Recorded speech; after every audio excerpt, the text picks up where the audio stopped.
We're going to finish up chapter 4, and that'll, on Newton's second law.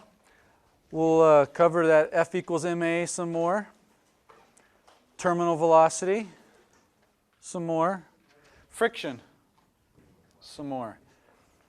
And let's see, announcements before I forget. No class Monday. Next week we'll start chapter 5. After chapter 5 is your test, your first test. It's on the schedule, on the calendar in WebAssign. It will be through chapters 1 through 5. Check the due date for homework 5. I'll post it. You can't see the next homework yet, but it'll just be on chapter 5. It will not be due on a Sunday night like the others.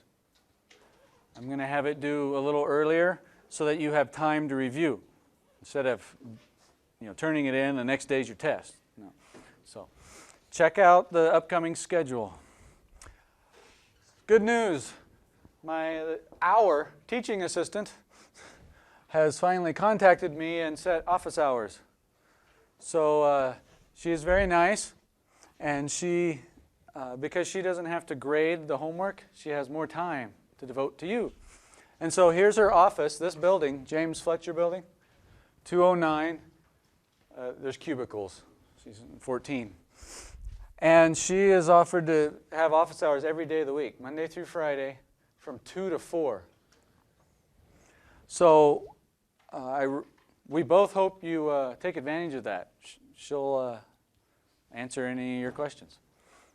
If not, she'll come to me. But she'll help you with homework. She'll help you with what I'm discussing, whatever.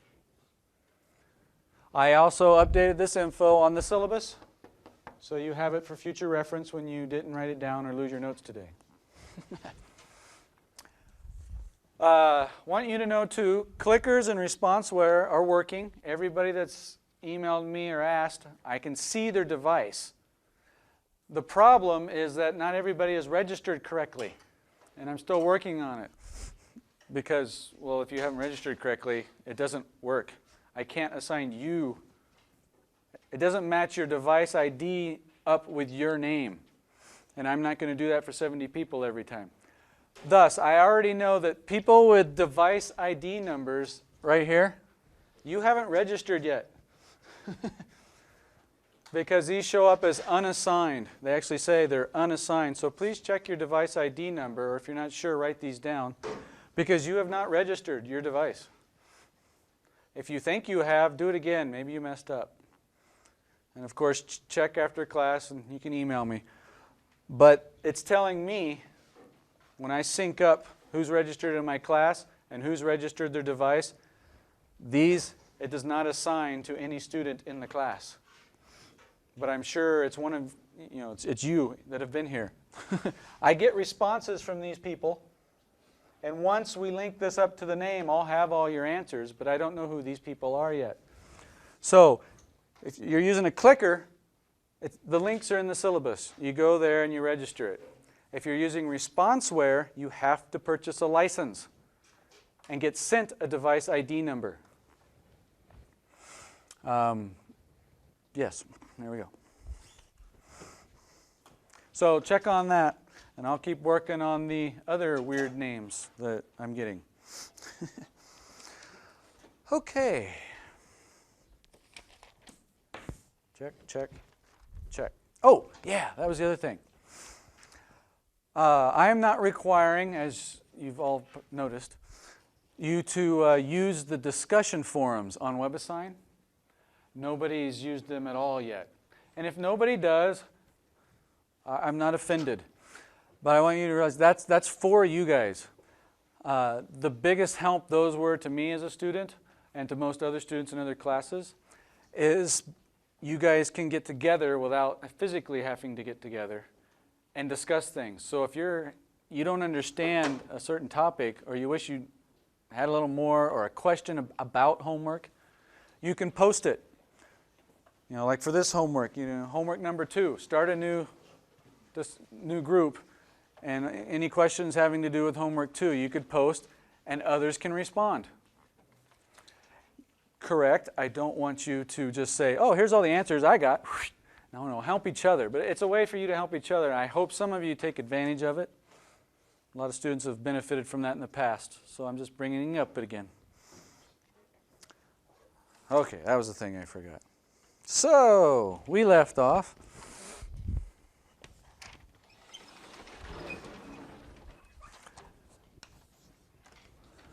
What's acceleration? If you had to go, tell your mother right now and define it, what would you tell her? Change what? Change in velocity? What else would people say? How fast you're going?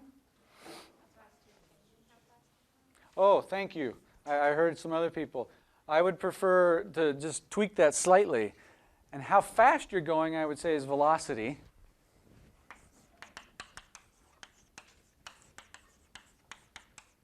How quickly you change how fast you're going. The change in how fast you're going. The rate of change of fastness is acceleration. Because that's how fast you're going, but you're changing it. What else? There we go. Force divided by mass. You guys have two ways to think of it now. There's your two equations to guide your thinking. This one was where we left off last. And this sums up Newton's second law.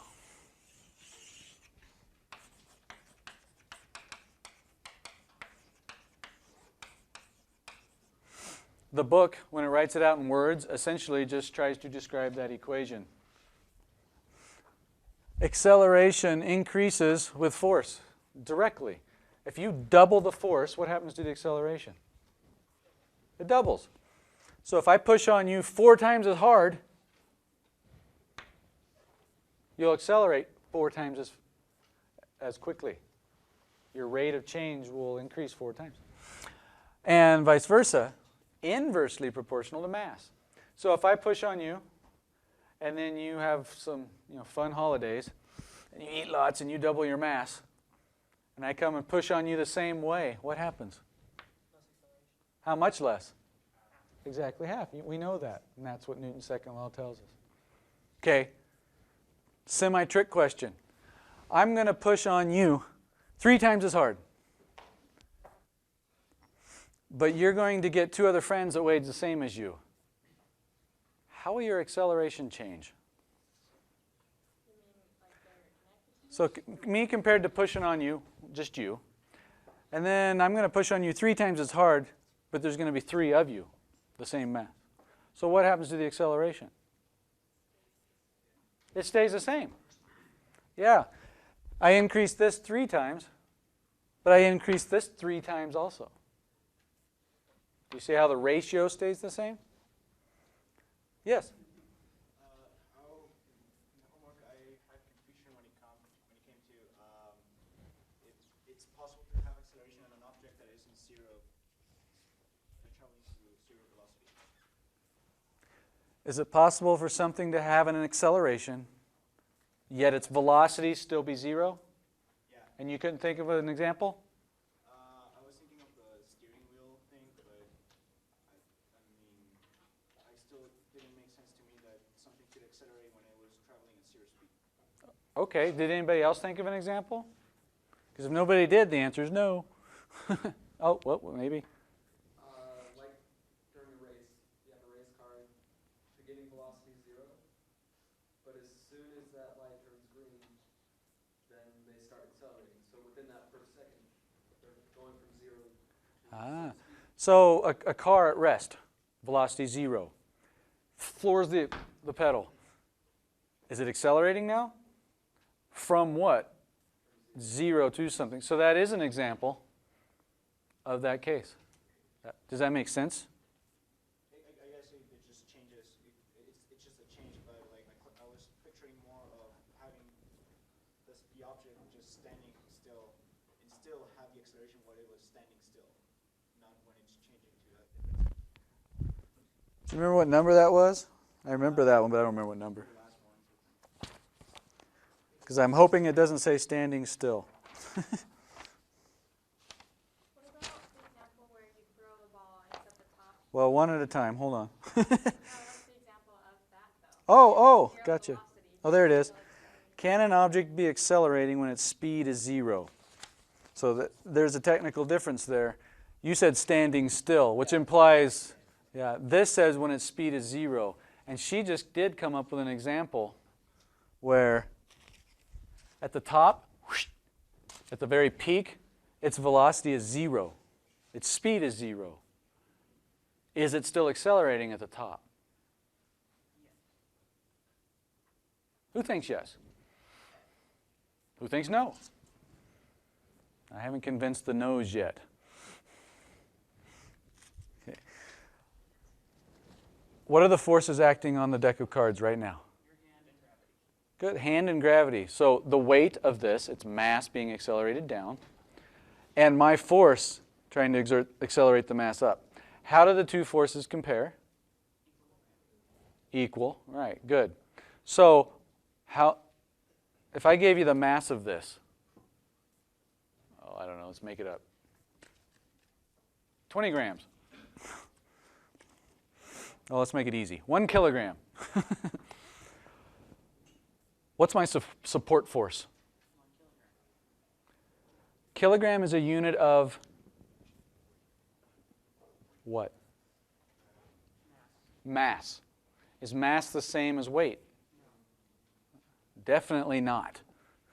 So it's not 1 kilogram. Try again. What's the support force? 9.8? 9.8 newtons. How'd you get that?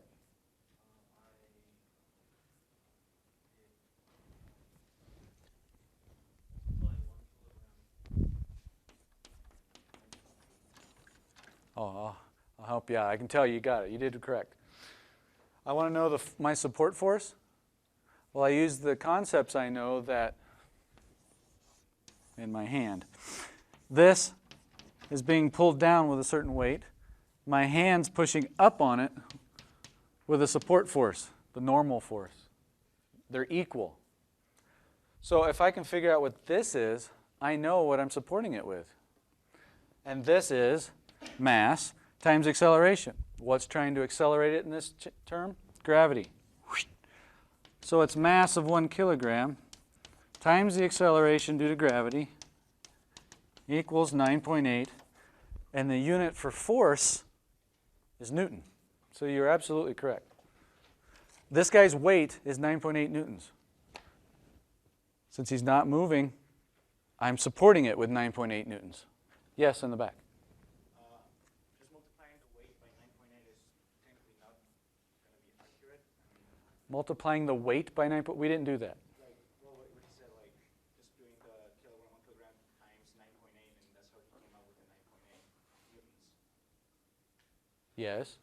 That is, multiplying by 9.8 should not be technically accurate. There has to be we have to follow a procedure, right? What procedure? An equation. How about that equation? That is the equation that gives us weight. We want to find the force. Force is found by mass times acceleration. The acceleration in this case is due to gravity. So that's why I made this a g. This value is 1 kilogram. This value is 9.8 meters per second squared. So when you multiply those two together, you get 9.8.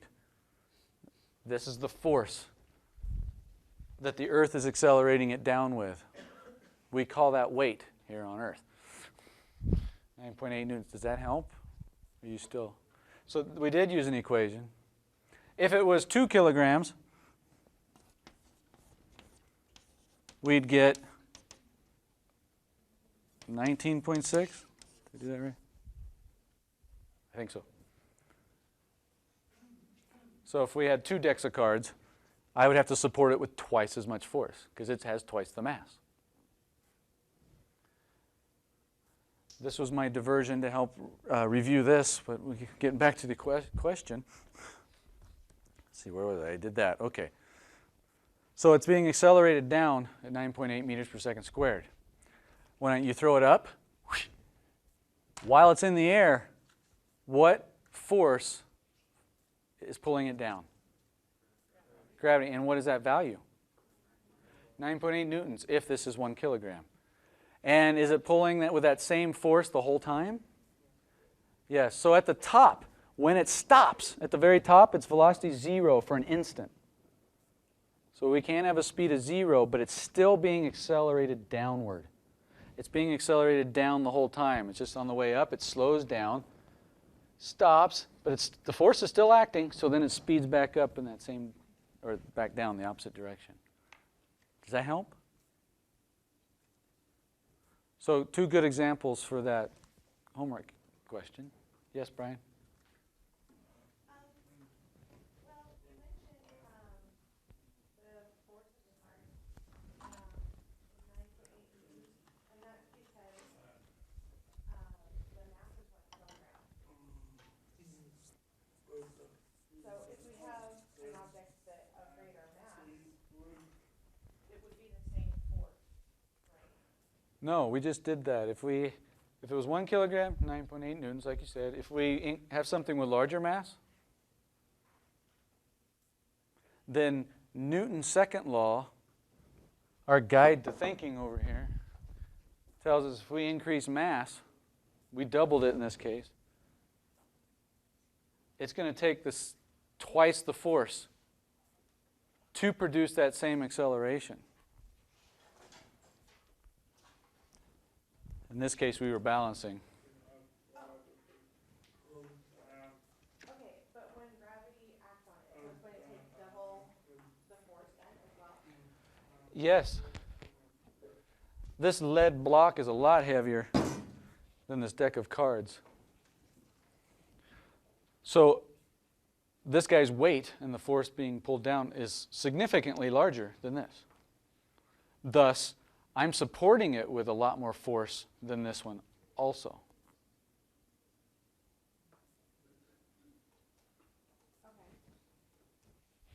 Okay. Good questions. Good. I hope you guys aren't afraid. You can ask me concerns you're having with homework. Sometimes we'll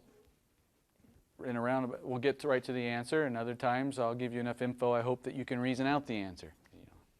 My intent isn't, oh yeah, what's number 4? Well, blah, blah, blah, blah, blah, 6.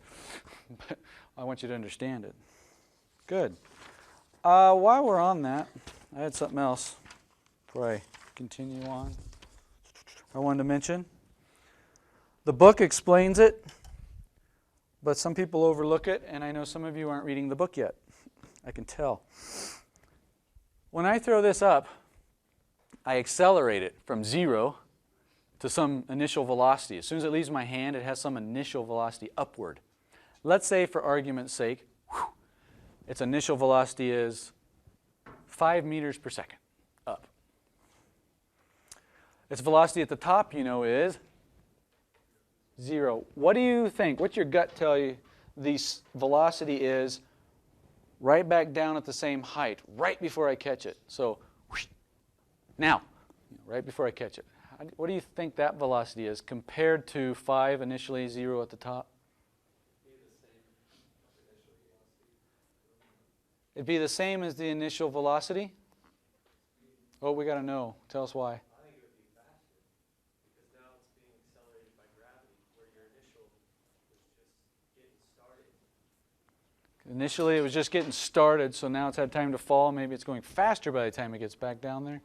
Yes? I agree with that. He agrees. The force has to be stronger than the force of gravity in order for the initial one to be faster than the latest. Yes, to get it going, I like that you brought that up. The initial force, this one, let's say, see now it's this case. If that is bigger than the weight, is the net force 0?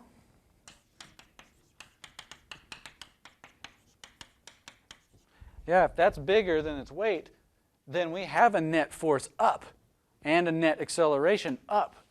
And that's what accelerates it. That's correct. There was a hand over here. Yeah, I think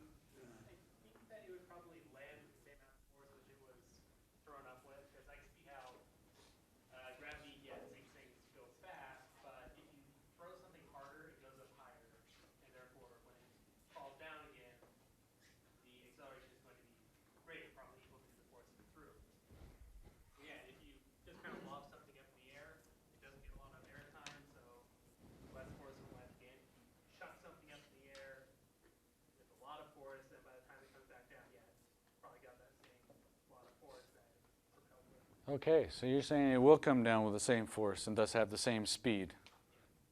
Yes? So to have enough data, we need to have enough data to answer that question. We need to know how much force we're putting into the initial one, and we need to know how high it goes. In order to If we, yeah, knowing more information might help you reason through this. Because yes, that is always true. Let me help you reason through it with, oh, Brian. Well,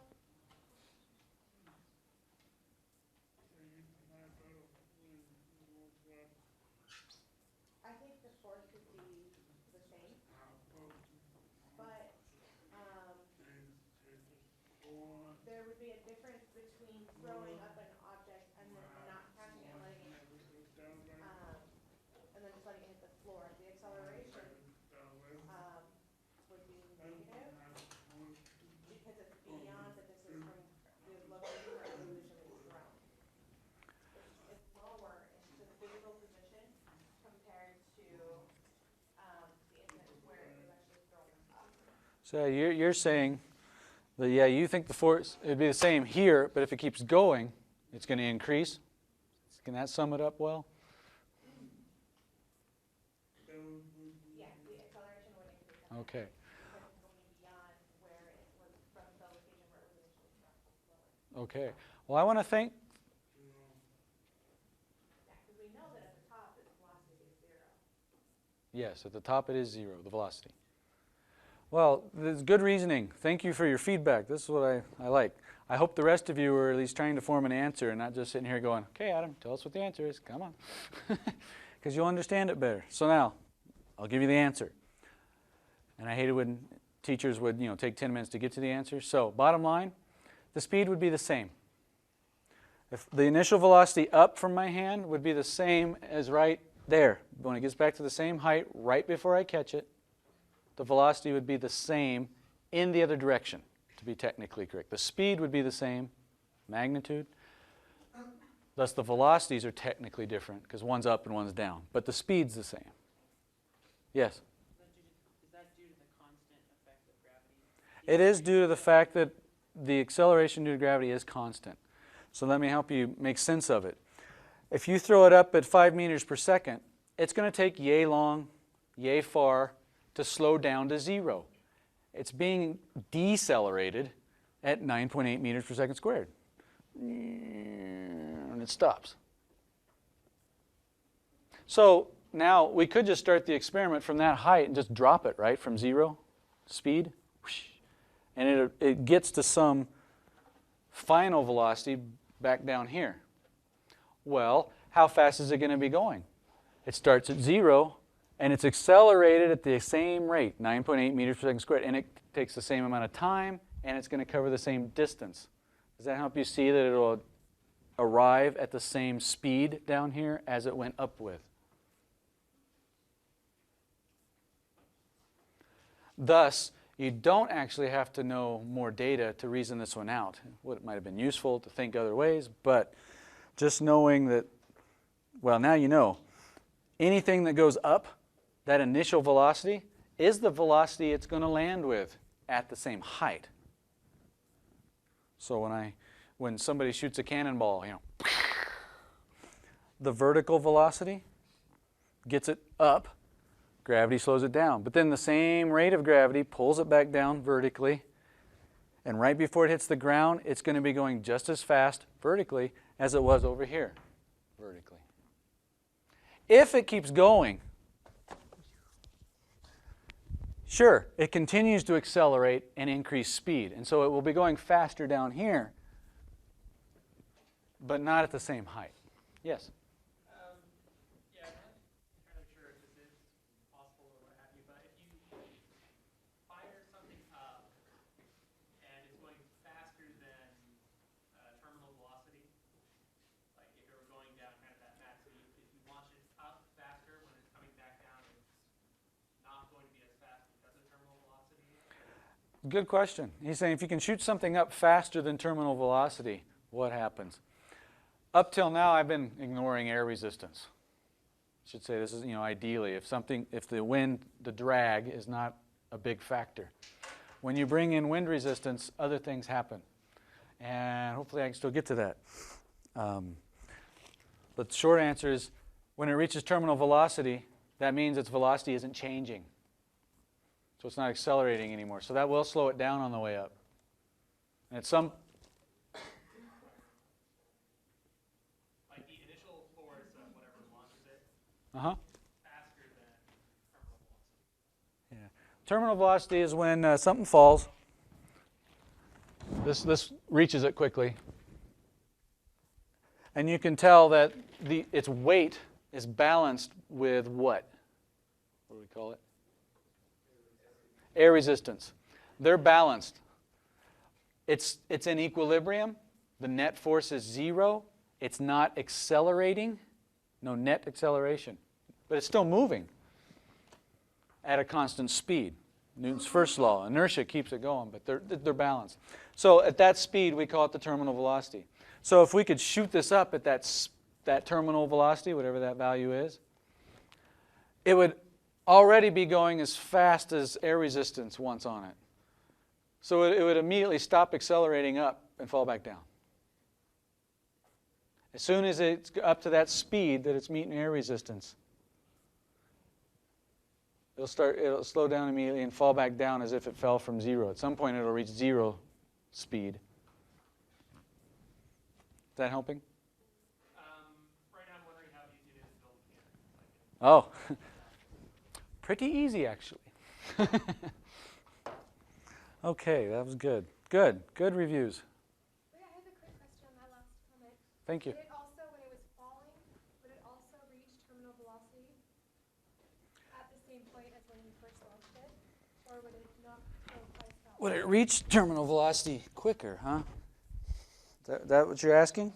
Well, no, I mean, Oh. it would hit velocity at 0 at the top, but when it's falling, just as how in the example before, it was the same 5 meters per second, would it also reach terminal velocity at the bottom when it's falling down? Hopefully this experiment will answer that. If not, tell me. Adam, no, you didn't quite get there. In a way to teach what I wanted to teach too. So as soon as I let go, it accelerates. It goes from 0 speed up to some velocity. It falls faster and faster and faster. The air resistance is what? Increasing, decreasing, or staying the same as it falls? Increasing until it reaches terminal velocity, in which case it's no longer accelerating. So its net acceleration does what as it falls? Goes to 0. Starts out at what value? 9.8 meters per second squared. That's the acceleration due to gravity. And then it decreases until the net acceleration is 0. And we're at terminal velocity. This reaches it roughly now. You can see because it stops going faster. And it stays at that speed all the way down. So that's not moving very fast. So I can throw it up that fast. And you see what happens. It doesn't want to go very far. It's like hitting a brick wall. That air slows it down. I'm trying to make it go faster than terminal velocity, but that's as fast as it wants to go. The force of air resistance is decelerating it like that, essentially. And so it would travel the same distance because it has to get up to that speed. Well, you're giving it that speed, so forget that. All right, I'm going to pause before I go funkier. Am I hitting on it? Good. Since we're on this, I'm going to continue. All right, you got two objects. They clearly have different masses. Who hits the ground first? You're geniuses. Because it's heavier? Or because less air resistance? They're about the same size. Area affects air resistance. The bigger something is, so if you're falling and you hope not to die, spread yourself out. The more area you cover, the more wind. That'll slow you down a little more. More air resistance. The faster you travel, the faster you're running into the air, and you'll have more air resistance. These are the same size, so they have about the same amount of air resistance, area-wise. But who's it affect more? The paper. Why is that? Very good. It has less mass. Acceleration is proportional to mass. This has less inertia, and so it's affected more by that same force. Now there's a comment over here. Something.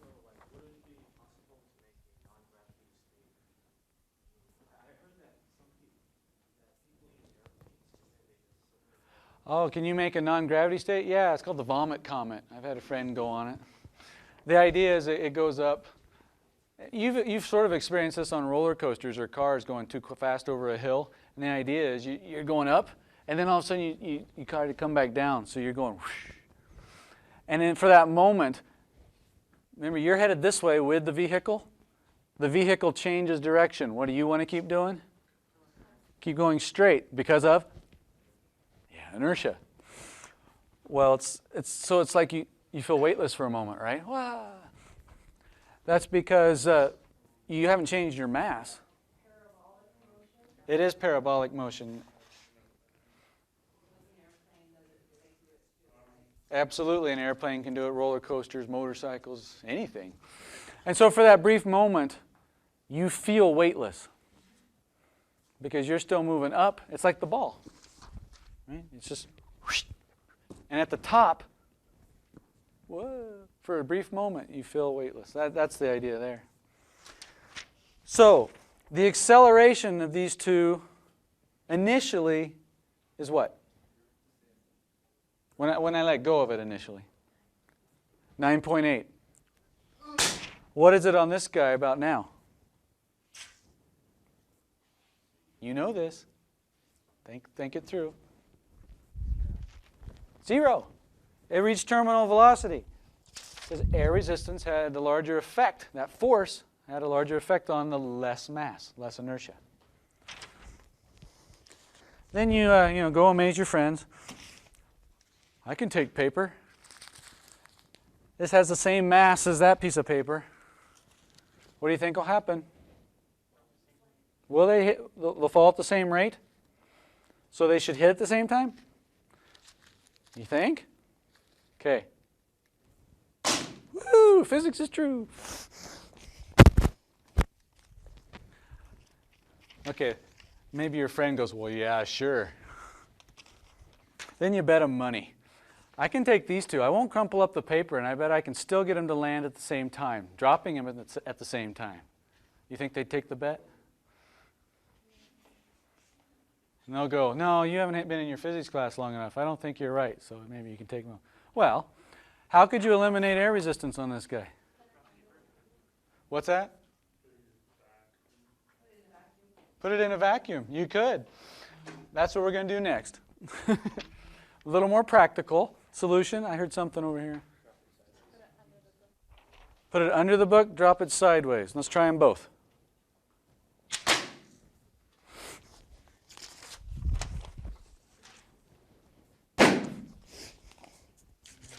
And even, because the book blocks the air, right? Okay, let's do this one. Everybody should see this once. So, turn it on.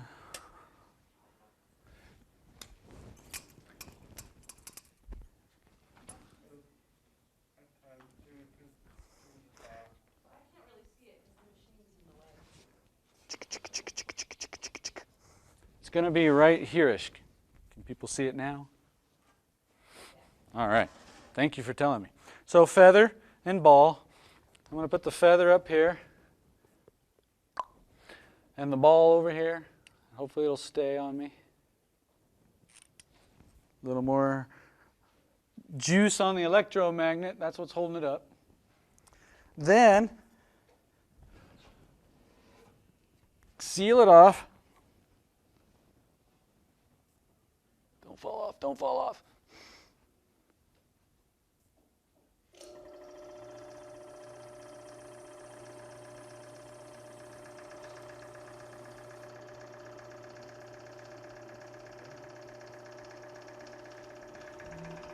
What I'm doing now is vacuum pump, and I'm pulling air out of the chamber. It's plastic, but reinforced plastic, good plastic. And so, excuse me, if we get rid of the air, we can get rid of air resistance. So if I can pull enough out, even the feather that has more surface area should not be slowed down by air resistance. And you'd expect what? Yeah, let's see if this is really true. They should still hit at the same time because they're both being accelerated at the same rate. And there's nothing to slow either one down. So they should fall together. You can watch a YouTube video of the astronaut on the moon doing it with a hammer and a feather. But, see it live. Here we go. Oh yeah, I've stalled long enough. Okay. I'll count to 3, and I suggest you watch the bottom half instead of trying to follow it to convince yourself, is what I'm telling you true or is it bogus? Okay, I'll get over here. You good, camera? No sense missing it. All right, 1, 2, 3. Woo! The feather did fall just as fast as the ball, aluminum solid sphere, the less mass. So I ask you, who felt the greater force when it was falling? Or are they the same? In other words, think about the forces acting on the two objects. How did they compare? We got the same. Okay, who wants to agree? Any disagrees? Nobody? Oh, how come?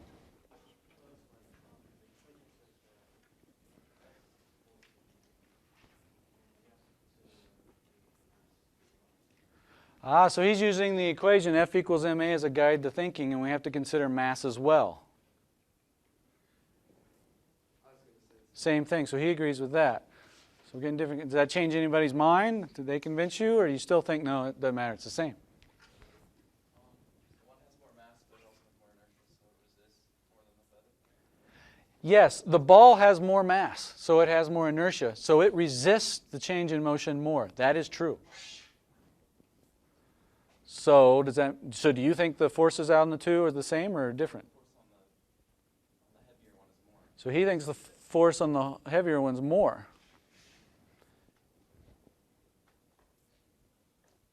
And that is correct. They are not the same. What is the same on both of them? Not air resistance, we got rid of air.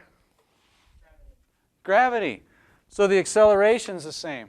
When we say all things fall at the same rate, what are we talking about? The rate of the change. The masses aren't the same. That's where I'm getting. Good. So this is G for both. The one with more mass, the ball, has more inertia, more resistance to change. So to have that same acceleration, rate of change, it's got to feel more force. You knew this, you just didn't realize it. Which is heavier? The ball. Because its weight's more, correct? Why is its weight more? Because it's got more mass. So this is the idea where two things are happening. You have to pull, the Earth pulls on big things with more force. And Newton realized this, he's a genius. You want something to accelerate at a fixed rate? Push on it with a certain force. But if you got more mass, you got to push harder for the same rate of change. Does that make sense? So if you up this, you got to up that to keep the same rate of change. So when I fall and this falls, ignoring air, there's a much bigger force acting on me to get me to accelerate at 9.8 meters per second squared than is needed to make this thing fall at 9.8 meters per second squared. I think that's cool. Let's do this one and then friction, because you need friction. The last things. Got this and a dart. I love dart guns. It's hard to find the spring ones anymore. But so this spring exerts a force on that mass, and it made it accelerate. So if I use the same spring with the same force, but look what I stuck on the end of the... Great. That's why I bought a whole bag full, because they were cheap. And they don't always work like you want. There we go. More mass. How do you expect this one to be? Not as far? Because it has more mass, more inertia, more resistance to change. So for the same given force, it will not accelerate as much. Thus, it will not get up to as great a speed. Thus, it won't cover as great a distance. Yeah. Okay. Friction. Last topic here. Between two objects, I got some sandpaper. This is cork. When you pull on something, you can pull on it. This is a spring scale that measures in newtons. So it's measuring the force I'm exerting on this block. When I pull on it, you can see that I'm pulling harder and harder in this range, but it's not moving. So the net force is 0. If I'm pulling with 3 newtons of force, what do you expect friction to be? 3 newtons. Good. What if I pull with 4? What's friction now? It must be 4. So friction can change. That's called static friction. Static friction, because it's not moving. It's the friction between two surfaces that tries to keep it from sliding. And it's caused microscopically. Your book describes this wonderfully, I think. And you know, the interactions between the molecules and the little microscopic bumps and valleys you're trying to overcome. That's, in essence, friction. That's the force trying to pull that way. It's always opposed to the direction you're trying to move it between the two surfaces. So if I'm trying to slide this to that direction, friction's that way. That's static friction. So at some point, though, you'd expect, oh, it starts sliding. There we go, at about 5 newtons.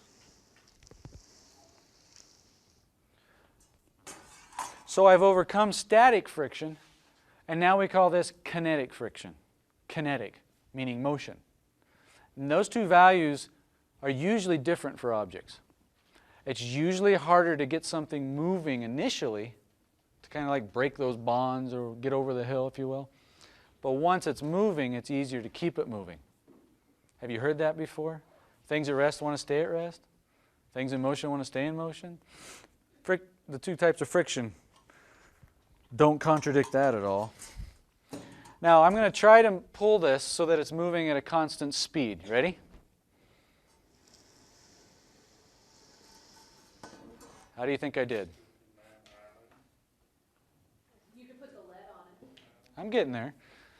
Constant speed. So what was its acceleration? 0. So the two forces were equal. So if I knew what force I was pulling it at, 5 newtons,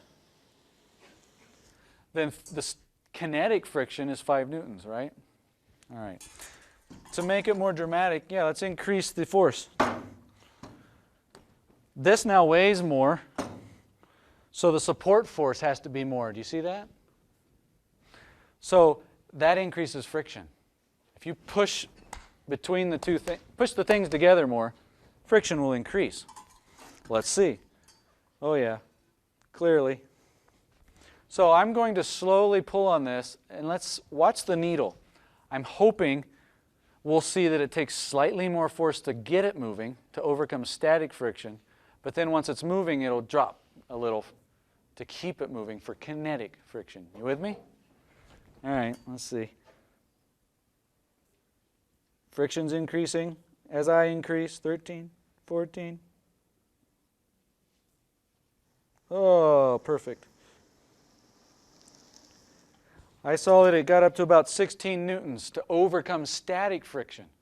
But once it broke free, it took a little less, 14 or 15, to keep it going. That's the two types of friction. That's how it works. Does it make sense to you guys now? So end with a cooler one, though. I made this one night watching a couple movies. It's just 2 phone books, and I interwove the pages. It's a lot like taking a deck of cards and just interspersing them.